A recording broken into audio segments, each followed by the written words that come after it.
What's up guys, it's your favorite Kiwicoach and give me 6 months of your time and I'll give you the best golf swing of your life.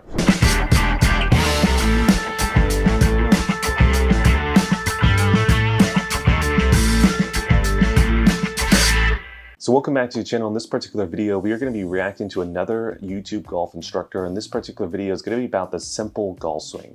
So what I'm going to be trying to do in this particular video is take a little bit different approach than we typically do. Yes, I'm going to be reacting to this video, but I'm going to try to keep in mind you, the viewer watching this video, and what points that you would probably take away from this video. And are those points actually actionable? And how should you be watching YouTube videos to get the best out of the video so you can actually get better at your golf game? So if that sounds interesting to you, this is the perfect video for you, and let's go ahead and jump in. But before we get into the video, I want to give a quick shout out to our sponsor, and that is Kiwi Golf Japan. If you did not know, YouTube does not pay the bills. So if you want to help support this channel after the video is over, there'll be a link down to our membership site. If you guys sign up, you'll get access to 330 videos on the site currently, and we upload right around 20 videos every single month. So if you're interested in that, after the video is over, check out that link, and now let's get into the video. Okay, let's give a little bit of context before we start this video. So this is going to be a video from Segudo Golf. So he became popular, I believe, right around 3 years ago. I haven't researched him too much, so I apologize if he was popular before that. But when I first started to kind of see him was right around 3 years ago, and I've just looked at him recently again, and he's grown quite a lot on YouTube, and he's becoming quite popular. From what I can gather from watching his videos, most of the videos are talking about simple golf swing. That's the title of quite a lot of the videos, and I think the overall maybe appeal to him is that simple golf swing. So he's going to be teaching you maybe a simple few things that are not going to be too complicated to implement, and you're going to get a whole lot better, and you're not going to have to go through all the technical and all the hard work to be able to get to the end result. Right? That's kind of what he preaches. So now, the point of the video that I'm trying to take is, I'm not necessarily going to be trying to bash on him personally. I just think that he's a great example of what I'm seeing kind of with this trend of simple golf lately. I do want to kind of go over, kind of the issues with the simple golf teaching approach. How there's not necessarily many measurable or takeaway checkpoints that you can actually implement into your golf swing. I'm going to be kind of bringing that up as he kind of speaks so you can kind of see it real time. And the purpose of this video, like I said in the intro, is to show you guys, how should you be watching YouTube videos to get the best value out of the video yourself? Because I think there's some great value in this video. I just think it's kind of shrouded with a lot of just, let's call it gospel preach in between this, which could really be misleading if you kind of allow yourself to kind of take the whole thing from the video. So let's go figure out the best points of this video. Let's break down the points that are kind of silly, and then from there we'll go ahead. So let's go ahead and jump in. If you imagine ball striking perfection, you probably think of a PGA Tour player, or maybe even Ben Hogan, just striping shot after shot on the driving range with that buttery smooth, easy looking golf swing. And a lot of golfers think that they can't get to that level of ball striking because they don't have enough time to practice. But that couldn't be further from the truth. Okay, so here's kind of the first reason why I'm going to be calling him like the gospel golf instructor, is he's already making a claim that you guys can be just as good as Ben Hogan when it comes to ball striking. And we all know that's probably one of the most silly statements you could possibly make, right? There's a reason why certain golfers are Hall of Fame members and kind of well known for being the best ball strikers of all time. And there's a reason why a lot of amateur golfers never get anywhere close to that. It's a lot to do with talent level, right? Athleticism as well as time. And he's kind of preaching this whole thing already that, you don't need a lot of time. You just need to know this simple swing thought and you will hit it just like Ben Hogan, right? This is why I'm going to be calling him the gospel golf instructor throughout this whole video. So let's continue. In today's video, I'm going to show you the simplest golf swing technique ever that I've seen. And we're going to be basing it off of Ben Hogan and one of my new favorites on tour, Harold Bunner III. Most golfers have too many moving parts, and that's why you're confused. That's why you're here on YouTube looking up golf tips. Okay, so here's where these instructors kind of draw you in, and this is kind of the points of the videos that I do think are great takeaway points, right? Most golfers out there have too many moving parts, and to break that down into kind of our own terminology, we call that kind of wobbliness, right? So let's say on the backswing, the takeaway, the club head gets way inside. Top of the swing, the club head gets way crossed to the top. Right around the transition, it starts to flatten. Then right around P5 to P6, it flattens even more. And then kind of after P6 and impact, you kind of throw the club towards the golf ball and twist the shaft like crazy. To us, that would be wobbliness, right? That's exactly kind of what he's referencing as well, right? A lot of golfers have too many moving parts, which is absolutely true, right? He's drawing you into the video. But I'm going to show you how this could be an issue if you kind of follow everything that he's talking about here in a second, but let's continue. So you're going to take the club back, you're going to lift the arms, you're going to rotate the hands, you're going to do a whole little dance back here in the backswing. And then by the time you get to the downswing, you're like, yeah, I'm going to do some more dance. I'm going to drop the club, roll. You know, his dad or, you know, someone close to him has to be a preacher, like a gospel preacher. Just by the way he's like doing his whole thing right now, it's like very, very similar to that. Now, I'm sure the Japanese audience watching this has no clue what I'm talking about, but the American audience knows exactly what I'm talking about. And if you guys are in Japan, just go look up a gospel preacher and then go listen to them, and it's going to sound very close to this guy. But let's continue. Pull the hands over. It's just far too confusing. So we need to take that out and enter in the Hogan, Harold Varner type of golf swing mindset. Today we're just going to think about getting rid of all those moving parts, making the golf swing very simple. And I want you to visualize club path. When we look at Hogan or Harold Varner, You know, I bet if we went into his analytics, and I don't think you can maybe possibly do this, but the interest of his subscribers, I can almost guarantee you, are going to be Christian. I can almost guarantee you. This is why I think he's so popular. Feel like he's found his niche amongst Christian golfers, preaching the gospel of golf and going forward. Anyways, that doesn't matter in this video. Let's continue.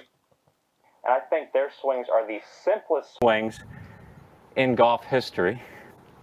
It's almost like they take the club back and it stops nice and short here. That's the first piece. And then they got a second piece, the downswing. And the club just travels right back on that same line into impact and through. Yeah, he's close. It's almost like is what he said. So it's not like he said it's exactly this way. So I do agree with that. They are very close. So if you take a look at the club head path, let's just say, you'll see the club head path kind of goes a little bit more on the flatter side on the backswing. And then as it starts to kind of go downwards, it actually kind of works out towards the golf ball and then down. But the overall looping action is quite tight amongst Ben Hogan and Harold Varner. Now, I personally don't like this type of action. I don't like kind of the inside over the top. But, you know, it's obviously been quite successful of a move. I'm more so in the pattern that I like to see a little bit more on top of the plane and then below and then out towards the golf ball is more so what I like to see. But again, you know, that's just kind of more so preference at that point. Obviously, he wants to see a little bit more on the flatter side and then out. And this is something that you're going to see, you know, if you do know golf instruction, the more and more he talks, he's very much preaching a stack and tilt golf swing. So he either had some type of golf machinist history and then switched to stack and tilt, or I don't know how old he is. Maybe he just started out with stack and tilt and then kind of modified it into kind of his own version is kind of what I'm seeing here. And the way that he's modified it based off what I've watched from this video is more so he's just modified it to the golf gospel. It's kind of what he's done, but let's continue. It's just 1 and 2. They hit the ball beautifully, they mash it, they move on with their life, and they play some more golf because it's fun. So we need to think about club path. You're probably used to doing too much in the golf swing. See, this I can 100% agree with, right? This is him drawing you in. I agree with that, though. That's 100% tough. Perfect. So take a handy-dandy alignment stick or golf club and do this for me. I want you to lay the club down on the ground for a target line. And then the second thing I want you to do is get another club or alignment stick. And we're going to lay this down just slightly inside of it. Okay, so I guess at this point you could call this maybe the checkpoints of the video for the first section, right? So the first part is talking about club path essentially, or kind of hand path, as well as club shaft and club head path. You can kind of think about that as all is the same in this case, even though he didn't really quite distinguish that. But what he's trying to get you to do is, you know, put a target line or alignment stick, parallel right of the target line, and then put another alignment stick that's going to be intersecting the alignment stick that is parallel right, and it looks like it's going to be kind of from more so from an in to out type of model, maybe right around 15 degrees is kind of what he's applying right there, which is, you know, quite drastically in to out, but you know, whatever. This is his video, let's go with it. All right, target line, that goes through your target. This line is the line you're going to trace the club on. So just think about the golf swing like this. You've set up to the ball beautifully. You're going to swing the club on this line right here, the inward line. Just keep swinging the club back on that line all the way to the top.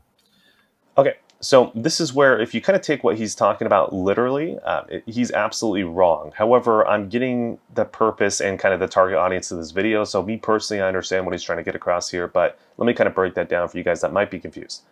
So if you take the club head straight back on this line, the only way to physically do that is to get your plane close to 90 degrees. So your club head should be actually right around here at the top, right?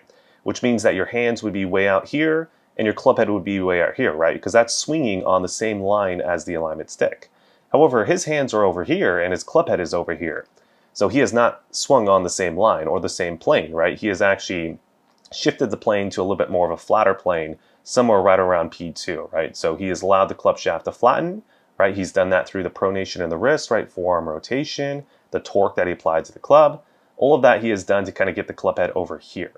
Now, in terms of the target audience, right? People who are trying to have more of a simplified approach, who don't want all the technical stuff, this probably works out quite well, because a lot of amateur golfers, their classic mistake is they tend to get the arms across the chest too much, right? They tend to get the elbow bending quite a lot, the wrist hinging quite a lot, cocking quite a lot. So this could be a simplified feeling or image for those players that could work quite well. But when it comes down to the realistic checkpoints, if someone takes this quite realistically or quite, as exactly how he says it, you probably would get a really terrible golf swing. But this is, again, going to my point. When you guys are watching these YouTube golf instructors, you got to be careful with your takeaway points, right? You got to really understand who the video is created for, the way that they're going to word certain things. You got to be careful with that as you start to watch through these videos, right? So let's continue. Once you get to the top, you're done. There's no thinking, no extra movements. You're just taking the club back on that line. So here we are, and boom. Okay, all right, that's it for you guys on YouTube, but before you guys click off the video, let me give you some quick wrap-up points. So that was Segudo Golf, and he's well known, as you guys probably saw from this video, for the simplified golf swing. I think guys like Segudo are becoming a lot more popular these days because the last few years it's been so heavy with the golf science that there's just been so much information about the golf swing put out there, so technical analysis, that a lot of the average viewers are quite jaded with that technical content because there's no real actual plan with that as well. So they're trying to find something simple. They think that the simplified approach will be best. Just give me one thing to think about that's something simple, and I'm going to go ahead and do that. And I think for a certain audience that they will definitely stick with that, and that's probably what the content they should be watching. But I think for the vast majority of people, typically somewhere in the middle of those two extremes would probably be where you want to be. Because the issue with the simplified approach is there's no real actual measurable checkpoint, so you don't know if you're doing it good or bad. You just have to rely on your feeling and what they tell you. With the golf science, there's so much information that even if there is a good approach on how to actually implement it, there's too much stuff to implement, right? So those are the extremes. We feel like here at Kiwicoach Japan, we're somewhere in the middle. So if you guys want to have that kind of middle ground for you golf nerds out there, it is the perfect membership site to go ahead and sign up for. So make sure to click on that link. You'll get access to 330 videos on the site currently, and we upload right around 20 videos every single month. So go ahead and check that out. Like, comment, subscribe, share, all that good stuff, and I'll see you guys in the next video.